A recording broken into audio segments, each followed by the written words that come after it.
okay na yan. Alam mo, pag nagsama lang tayo, kaya natin ito. Kunting panahon na lang. Alam ko, igit na kayo na makalabas. Pag lumabas lang itong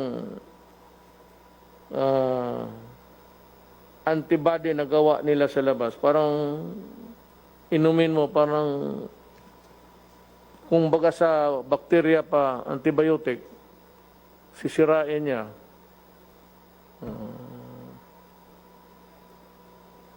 Kasi itong, huwag na, para mapagsabihin, mas scientist pa ako. The nature of a COVID, gusto ko sanang, baka sabihin ninyo, bakit di ka naman doktor? Bahala na ng mga doktor mag-explain. So I will start with Joey. Kasi ngayon, ang pinaka-burning issue, yung middle class ba, yung mga MSME, after that, Sunny will Joey, mauna ka, then Sunny will give his piece of. Mr. President. Mukhang kayo lang man ang dalawa ang ano na dito. I'd like to ask the presidential spokesman to listen so that you can formulate a very coherent thing of a presentation. So, Mr. President, I think a question was asked, number of people getting infected are starting to taper off and go down. And I believe that with that and with the assurance that we in government are really on top of the situation and finding all means to really help every Filipino worker out there, I think we will win this war. And I'm sure that with our 3 veteran generals who are now implementing this whole execution, and I believe Department handling the assessment of the entire health spectrum. It's been there, and nobody seems would like to act on it with in a jiffy. Parang ano pa sila, dalaw-dalawang isip. And there's a rule that we cannot use public funds to buy medical supplies, medicines, without the FDA signal. So there's a hostage yung mga rapid tests we would like to buy.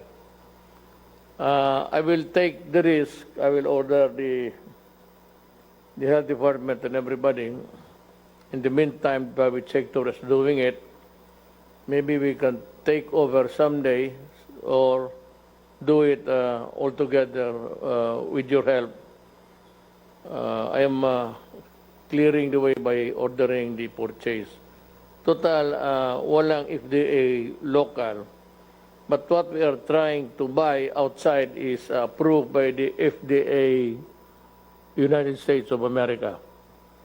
So in a sense that almost all of what we eat, buy products of all sorts, pagka meron ng FDA approved, there's in the box FDA, and galing Amerika, kumpante naman tayo niyan.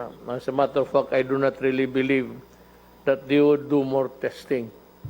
Ganoon lang yan.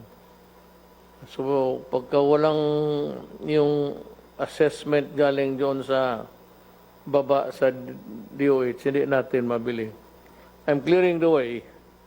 I will ask Secretary Duque to talk to the people in charge, si Secretary Galvez, and they can proceed to buy it immediately, as fast as you can really do the procurement at this time. Take note of the fact that we are all in this the entire world, we might not have the supply. And also my fear that kung nandyan yung antibody, of course the rich nations will get it first before we can. And that I placed a condition there na kung nandyan na yung antibody available na sa market dito and that's being sold in quantity. At kung galing lang China, wala kayong problema. I think we can have the priority anytime. It's in the other countries producing the antibody. But if China catches up with them, the okay na. Then maybe a miracle will happen and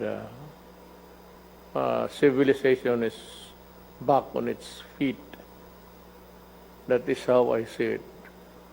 So, mga kababayan ko, ginawa namin lahat ito. One is that I really do not want to see a single Filipino dying of, lalo na yung mga bata. So, again, at the risk of being redundant or repetitious, again, I would like to say that go out and seek the hungry before they die. And for itong mga, actually, I do not know if it's still applicable. It's a poor man's standard. Nobody should be offended by this because that is what we have been using even in our speeches in public.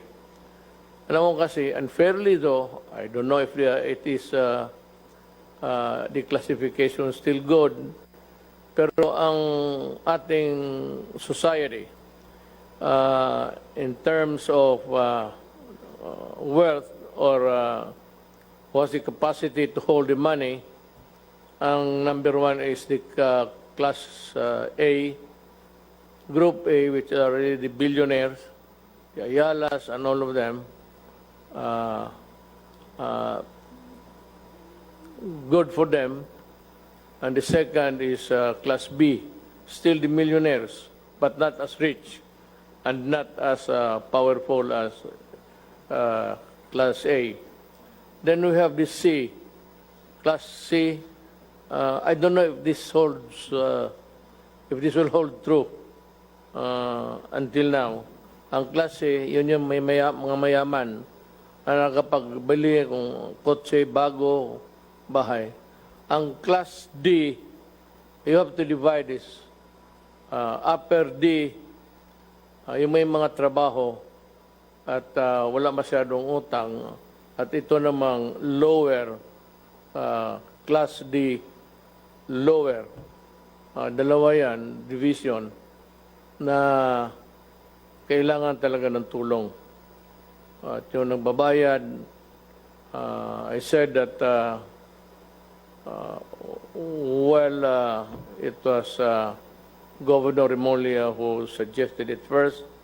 It was just also a prayer to government na this group or this class of people should be looked into and receive assistance. So I said we study and we might be able to produce the money. Sunny is doing his best, and I said, ang ano lang is we can still borrow, but pag wala na, then we start to, kung ano yung mga bagay-bagay natin. Kaya nga meron kang ano dyan, to save for the rainy day. I mean, everything is almost gone, and there is nowhere a source that you can find. We can only start selling the properties. Yung sino yung makabili ng cultural center, parang palasyo yan. Pwede mong gawing palasyo, nandiyan ka sa trono. Then, marami yan. The whole of Dewi Boulevard, marami tayong lupa dyan. And it's itong the peripheral lands around PICC. Pati yung cultural center. So, yan ang sinasabi ko. Ang problema is wala pang vaccine that should be the number one cure actually. But there's a glimmer of hope dito sa mga medisinang nagawa ng mga pharmaceuticals. Again, I repeat, ito yung antibody. It is not a vaccine because hindi naman ito kinuha ng tao. I really do not know. Might, pero little lumalabas doon sa data na binibigay dyan sa mga media outlets. Pero pag nandyan na yan, at siguro na tayo. So with that, I'd like to thank everybody. Still, my salute, my snappy salute goes to the health workers, mga doctor, nurses, and we will protect you. We will find a way of, pagkagabi na, and you are still far away from your home, kasi hindi naman you are not delivered or conveyed hanggang hagdanan. So ito lang magawa ko sa lahat. If you are still about a kilometer away, na malayo ka, at may makita ka ng pulis, parahin mo. Tumingin ka dyan sa gitna, at sabihin mo sa pulis, magpahatid ka. So, the PNP is put on notice that kung yung mga ganon, hindi naman standard, but there are few public motor vehicles running, at saka yung may mga franchises, most of them are also inside their houses or has taken off for a vacation. So, the police should come in. Yung mga health workers, may card man yan na naglaklakad, tanungin ninyo kung kaano siya kalayo, at pasakayin ninyo. Give them a lift and deliver them to the house. Galing terminal, hindi naman deliver yan tao por tao sa bahay. Bababa sa terminal, and if you feel that you have to walk, you really have to walk. And if you feel tired or just want to go easy, you flag down any police, military or police, and may order